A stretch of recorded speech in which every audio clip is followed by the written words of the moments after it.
University and Toronto Film School, we work across physical and online campuses that are built on and draw resources from treaty lands in this nation now called Canada, as well as the traditional territories of diverse Indigenous peoples and nations.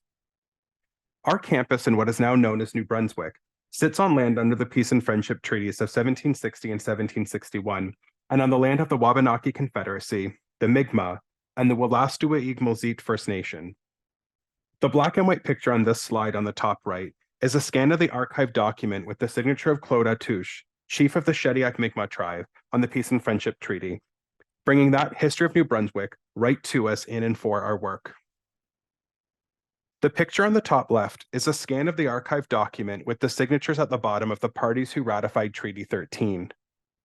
Our campuses in what is now known as downtown Toronto, as well as the Steeles neighborhood in Toronto, sit on treaty land of the Toronto Purchase of 1787, also known as Treaty 13, which is the land of the Mississaugas of the Credit, the Anishinaabe, the Chippewa, the Haudenosaunee, and the Wendat peoples. This is part of our living history on these lands in southwestern Ontario today. And our campus in what is now known as British Columbia is not treaty land, but sits on the unceded territories of the Coast Salish people of the Kwantlen, Musqueam, and Kakite First Nations. Being unceded and not having ever entered into signing treaty agreements with the Government of Canada, there is no archival picture of any ratified signatures. So this black and white archival photo is of the main Kwantlen winter encampment that became the site of New Westminster. Here in this photo, the site is viewed from the Surrey shore of the Fraser River. And of course, our BC campus is specifically built in New Westminster right on this land shown here. Engaging in scholarly teaching work coast to coast across these lands today, colonially known as Canada, requires us all, individually and collectively, to commit to not just learning and to continuing to learn about the lands on and across which we operate, but also to commit to unlearning and relearning, and to continuing to unlearn and relearn, always in truth and always toward reconciliation. This will be less awkward in future speaker series sessions, I promise, when I introduce that today's teaching scholar is actually me. So I'm Dr. Tommy Mayberry, and I'm the director of our Center for Teaching Excellence and Innovation here at Yorkville and Toronto Film School. In future sessions, when I'm introducing other teaching scholars, it will be their pictures, and then I will pass it over to them. But for today, kicking this off, as bell hooks taught us in the 90s, the 1990s, we should never ask our students and learners to do anything that we ourselves would not be willing to do first. And so I'm going to kick off the subtle speaker series before we keep inviting across YU and TFS our own teaching scholars from within to share the final Fridays and share their work that they're doing together. So I'm kicking us off today. And I'm kicking us off specifically with my talk about my published chapter in the edited collection Visual Pedagogies, that's called Teaching Can Be a Real Drag Show, or Move Over Sage, That Stage Is Mine. And Dale and Caitlin are going to pop into the chat the accessible PDF of my slides so that you can follow along as well. Resist scribbling down notes if that's your style, and just kind of engage in the talk as we go. To start off, since this is a key piece of my scholarly work, but also who I am as the director of our inaugural teaching center, I do want to also engage in a raced body acknowledgement, specifically me as a raced white queer and trans settler scholar. So I am somebody who is raced white, who is able-bodied. I'm able to walk across campus, physically walk across campus, sometimes in full drag. I will be doing that Monday here at Queen's University and the Agnes Art Center. I did not do that today because of other meetings and pieces that I'm engaging in my work, but I'm able to do this in relative safety. Not necessarily kind of full-blown safety, the way that our political climate is moving, especially around teaching and learning contexts with queer and trans and drag bodies, but someone who grew up and who felt quite comfortable, as I'll share in some of my research and as we move into the Q&A together, being in drag on campuses across what is now known as North America. And I know and understand that I owe that incredible privilege and that relative safety to three among many non-white queer and trans individuals who came before me and blazed that path moving toward some queer and trans liberation, although we're not quite there yet. So on this slide, I bring with me into this space today, Marsha P. Johnson, Stormy DeLaverie, and Sylvia Rivera, who you might recognize their names or these photos from the popular story about the Stonewall Riot in June 1969, which is often remembered as the moment that started the queer and trans liberation, although it's one of many moments and many kind of lightning rod moments across time. But so the story goes, these three who were at the Stonewall Inn, which was a gentleman's tavern and pub, where basically everything that was happening there was for folks to be living their favorite selves and their lives, but was basically seen as illegal. So drugs, drinking, cross-dressing, as was known then, homeless folks gathering and having a safe place to be. And the cops often would bust up and raid these taverns. And so on June 28th, 1969, when the cops seemingly inevitably did, so the story goes, that's become legend in queer and trans communities in North America, Marsha P. Johnson threw the first brick at the police, Stormy DeLaverie threw the first punch, and Sylvia Rivera threw the first wine bottle. And these three things being thrown from these intersectionally equity-denied bodies ignited that revolution that burnt into the morning hours of June 29th, 1969, when led by these three, they marched on the precinct in Greenwich Village demanding equal rights and fair treatment. And so that's why in June, June is often Pride Month in North America, celebrating and remembering the work nearly 55 years ago that these three did. So I bring them into the space with me as a white person doing this work, always critically thinking about my white body and, yes, being a queer and trans person, but being a white queer person and a white trans feminine person. My work in this chapter, the chapter in the Visual Pedagogies edited collection, actually began nearly 13 years ago when I auditioned for season 5 of RuPaul's Drag Race.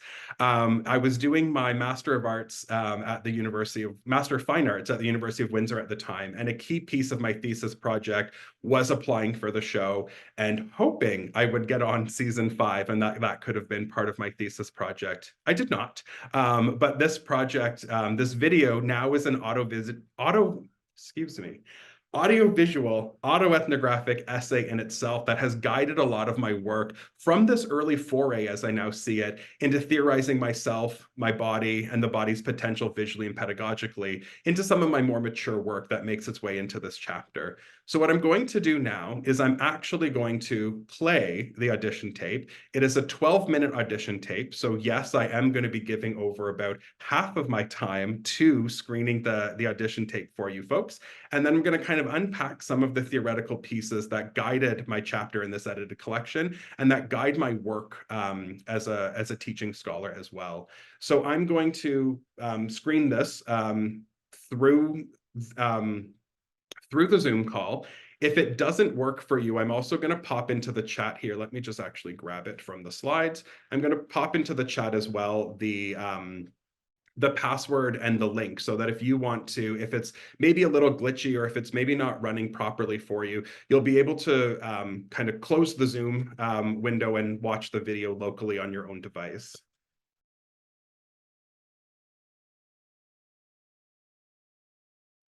So, as I said, an early foray into theorizing self-body and the body's potential visually and pedagogically.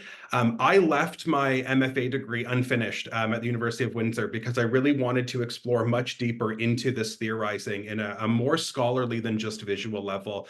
So I went to the University of Waterloo to do my doctoral studies in English with a creative thesis option. That's a whole different talk for a whole different time. But during my doctoral studies, my chapter, the chapter that I'm talking about today, largely became part of the introduction to set up my thesis. And in the Visual Pedagogies book is where this audition tape was actually published for the first time after any of the contractual obligations with RuPaul's Drag Race, which didn't matter after 2 years. So, 12 years ago when I created this tape, and the baby drag queen that I was, now I can sort of keep building on this. So that was 2012 when I created that tape. And as I was moving through my education development career and I was building more of this visual and pedagogical pieces together, that's where I started to really dig deep into visual pedagogy specifically. So I want to kind of dive a little bit into the background to set up some of this visual pedagogy. with a key note here on the singular pedagogy. I'm going to unpack that in a moment. And as you can tell by the title of the edited collection this appears in, Visual Pedagogies is plural. But for the moment, go with me on this singular pedagogy journey. So Brian Goldfarb's 2002 book, Visual Pedagogy, Media Cultures in and Beyond the Classroom, is the first monograph in the field of visual pedagogy. And he opens it up by thinking about and connecting this burgeoning visual culture and the role of the visual and media in broader cultures of education and pedagogy during the 20th century. So this book read wildly to me in kind of 2017, 2018 when I first found it, because it was really talking about media cultures, as it says, in the classroom. This book now, kind of spoiler alert, if you're going to go find it, and you really should, it's an incredible book. This book reads like affective whiplash as we moved through and continue moving through the pandemic with the, flip to emergency online teaching, the remote teaching, as we at Yorkville, as an online by design university, some of these things that Goldfarb is identifying as these innovations are things that are part of our DNA. And some of the pieces too for folks from Toronto Film School thinking about this in a visual pedagogical way also might be less than excited by what Goldfarb is positioning as innovative kind of media cultures that are just the bread and butter of what we do at Yorkville and Toronto Film School. And that was one of my critiques with this book, as one of the kind of early pieces. But his central kind of work and approach really looks at kind of the 1950s to just before 2000 for that. So being published in 2002, of course, looking back on some of that. But my background with fine arts as well had me earlier in my work engaged in visual culture. And so one of the formative texts for me was Sturken and Cartwright's Practices of Looking, an Introduction to Visual Culture, where they actually identify visual culture as the shared practices of a group, community, or society through which meanings are made out of the visual, oral, and textual worlds of representation, and the ways that looking practices are engaged in symbolic and communicative activities. So Goldfarb was looking at media cultures in the classroom and calling it visual pedagogy. But connecting it to a visual culture, then, some of the pieces I started kind of theorizing was if we take the noun of pedagogy, which the Oxford English Dictionary defines as the art, occupation, or practice of teaching, also the theory or principles of education, a method of teaching based on such a theory, and we consider two different parts of speech that the word visual can encompass. Visual can be a noun, which is a visual image or display, a picture, specifically the visual element of a film or TV production. That's how Goldfarb is theorizing visual pedagogy. And yet visual actually, to me, in the way Sturken and Cartwright would present it, visual is more adjectival. It's more about pertaining to, concerned, or connected with sight or vision. So visual pedagogy, using an adjective to modify or describe the noun pedagogy, that's my entry point, is the way that pedagogy can be a specific look in it, can be pertained to, concerned with, or connected with sight and vision. So for me in my chapter then, I specifically looked at how visual culture links these concepts of visuality, orality, and textuality as this network of socially symbolic signifiers that represent and guide collective practices of looking. So for me, the visual doesn't equal the media, or equal media specifically the way Goldfarb positions it, but takes on more of that visual cultural kind of connection. So my definition of visual pedagogies are discrete methodological practices in teaching and learning of embodying processes and protocols concerned with vision and with the ways of looking in our roles and identities as educators.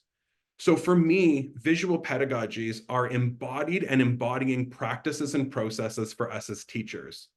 And for me as an academic drag queen, I use my body, myself, synecdochally to identify how my practices and processes are visually grounded at that level of wigs, makeup, heels, and performance pedagogies as well.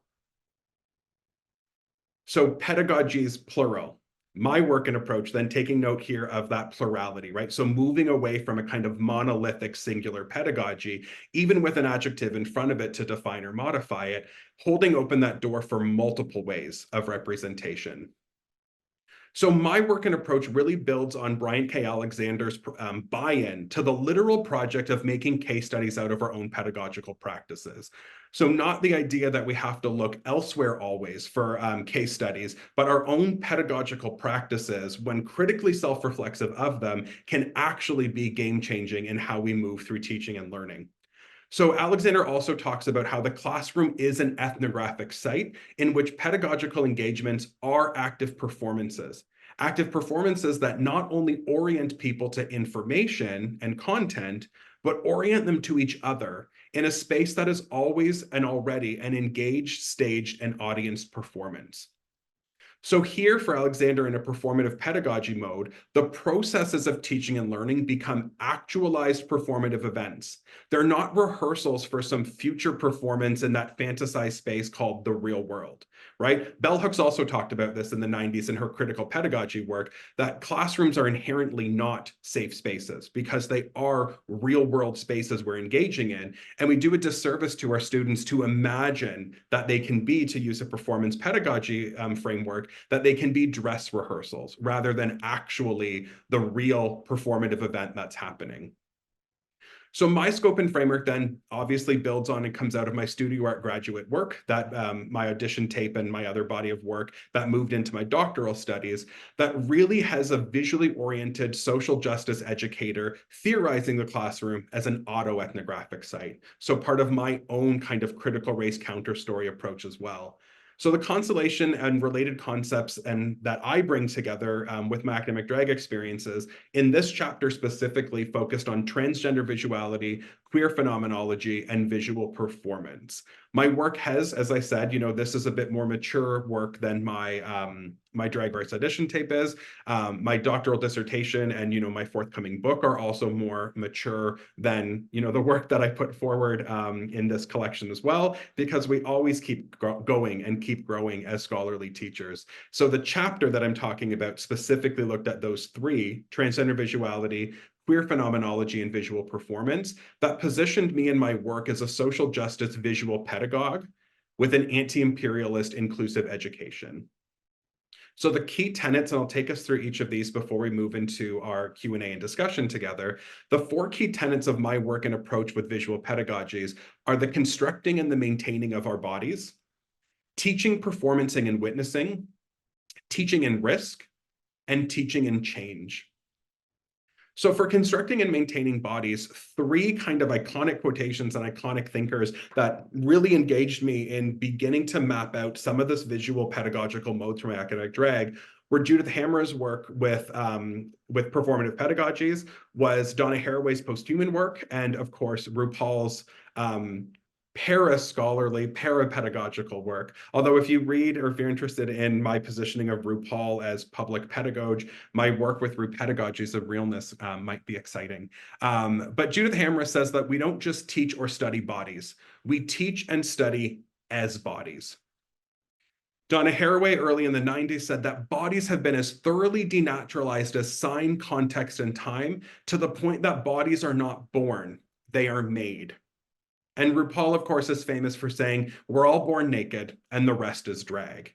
And so for me, this kind of builds into this visual pedagogical framework where everything we bring visually to our classrooms, whether we're teaching online asynchronous, online synchronous, teaching in the Flex YU spaces, teaching in in-person synchronous moments as well, everything we're bringing to our classroom, to our bodies, to our hair, to our, the baggages that we bring with us as well, are all parts of how we construct and maintain our bodies in those spaces.